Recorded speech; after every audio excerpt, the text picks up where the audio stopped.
అప్పుడు ఉన్నటువంటి అభివృద్ధి ఈ కోణంలో వెళ్తున్నటువంటి పరిస్థితి. ఇక్కడ కాంగ్రెస్ పార్టీ కొత్తగా చేసింది ఏం లేదు, గతంలో బీఆర్ఎస్ పార్టీ చేసింది అన్నటువంటి ఆరోపణలు వినిపిస్తున్నాయి. సో మీరేమంటారు? అదేండి, ఇవాళ పార్టీ ఫిరాయింపుల అంశం మీద మనం డిస్కషన్ టేకప్ చేసినాం కాబట్టి, ఇది 1984వ సంవత్సరంలో రాజీవ్ గాంధీ గారు ప్రధానిగా ఉన్నప్పుడు పార్టీ ఫిరాయింపుల నిరోధక చట్టాన్ని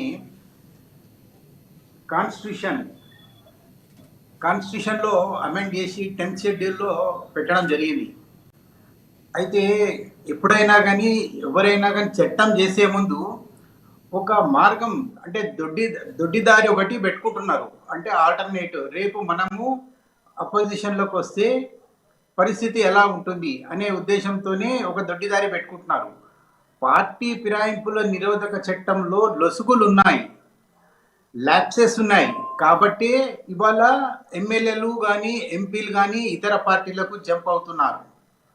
నిజం చెప్పాలంటే ఎప్పుడైనా కానీ ప్రజలు ఏ పార్టీ నుంచి అయినా కానీ ఒక ఎమ్మెల్యే కానీ ఎంపీ కానీ గెలిపించినప్పుడు ఆ ప్రజలు ఇచ్చిన తీర్పు ప్రకారము 5 సంవత్సరాల కాలం ఆ పార్టీలోనే కొనసాగాలి. ఇదే పార్టీ ఫిరాయింపుల నిరోధక చట్టంలోని అంశం. ఈవెన్ ఎవరైనా ఇండిపెండెంట్గా గెలిచినప్పటికీ కూడా ఆ ఇండిపెండెంట్ ఎమ్మెల్యే మరో పార్టీలో చేరడానికి కూడా అవకాశం లేనంతగా ఒక చట్టం చేయడం జరిగింది. అయితే దీంట్లో లొసుగులు ఏంటి అనే అంశం మీద మాట్లాడినట్లయితే, ఎవరైనా పార్టీ మారినప్పుడు 1984 10th షెడ్యూల్లోని యాక్ట్ ప్రకారం చూస్తే ఆ రోజు ఏం చేశారంటే, ఎవరైనా ఎమ్మెల్యేలు మారాలి అంటే 1/3 ఎమ్మెల్యేలు మారొచ్చు అని చెప్పారు. అంటే ఉదాహరణకు 10 మంది ఎమ్మెల్యేలు ఉన్నట్లయితే దాంట్లో 1/3వ వంతు అంటే 3 మంది వేరే పార్టీలోకి చేరితే, 3 వేరే పార్టీలోకి చేరితే వాళ్ళకి పైన అనర్హత వేటు పడడానికి అవకాశం లేదని చెప్పి చట్టం చేయడం జరిగింది.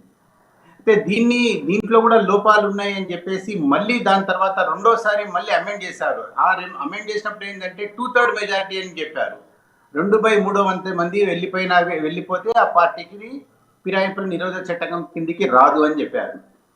ఇంకొక అంశం అండి, ప్రజారాజ్యం పార్టీని స్థాపించారు మెగాస్టార్ చిరంజీవి గారు. తను పార్టీని కొన్ని కారణాల వల్ల నడపలేక పార్టీని విలీనం చేశారు. అది కూడా మెర్జర్ చేయడానికి కూడా అవకాశం ఉంది. ఇలా చెప్పుకుంటా పోతే యాక్ట్లో చాలా అంశాలున్నాయి. అయితే ఇవాళ హైకోర్టు అంశానికి వస్తే, హైకోర్టు చాలా స్పష్టంగా ఏం చెప్పిందంటే, స్పీకర్ గారి కార్యాలయానికి ఒక డైరెక్షన్ ఏమొచ్చిందంటే, మీరు 4 వారాల్లోగా చర్య తీసుకొని పక్షంలో మేమే నిర్ణయం తీసుకుంటాము అని చెప్పారు. ఓకే అండి, మనము హైకోర్టు అంశాన్ని, హైకోర్టు న్యాయమూర్తి గారిని మనం గౌరవిస్తాం కాబట్టి వారి అంశంలోకి మనం డీటెయిల్గా పోవడానికి అవకాశం లేదు ఈ చర్చ ద్వారా. అయితే ఒక్క అంశం మాత్రం చెప్పవచ్చు, ఎప్పుడైనా కానీ ఈ యాక్ట్ ప్రకారం చూస్తే స్పీకర్ గారికి గడువు లేదండి. దాంట్లో చట్టంలో చేసిన ప్రధాన మిస్టేక్ ఏంటంటే, ఎప్పుడైనా ఒక 10 రోజుల్లో కానీ 15 రోజుల్లో కానీ నెల రోజుల్లో కానీ ఏదైనా నిర్ణీత గడువు పెట్టి ఉంటే ఈ సమస్య ఉండేది కాదు. అంటే ఎవరిపైన యాక్షన్ తీసుకోవడానికి ఒక గడువు పెట్టి ఉంటే, గడువు లేదు కాబట్టి స్పీకర్ గారు 1 సంవత్సరం డిలే చేయొచ్చు, 2 సంవత్సరాలు డిలే చేయొచ్చు. దీనికి మంచి ఒక ఎగ్జాంపుల్ చెప్తా అండి. గతంలో టీఆర్ఎస్ నుంచి కొంతమంది ఎమ్మెల్యేలు ఒక ఎమ్మెల్సీని గెలిపించుకోవడం జరిగింది.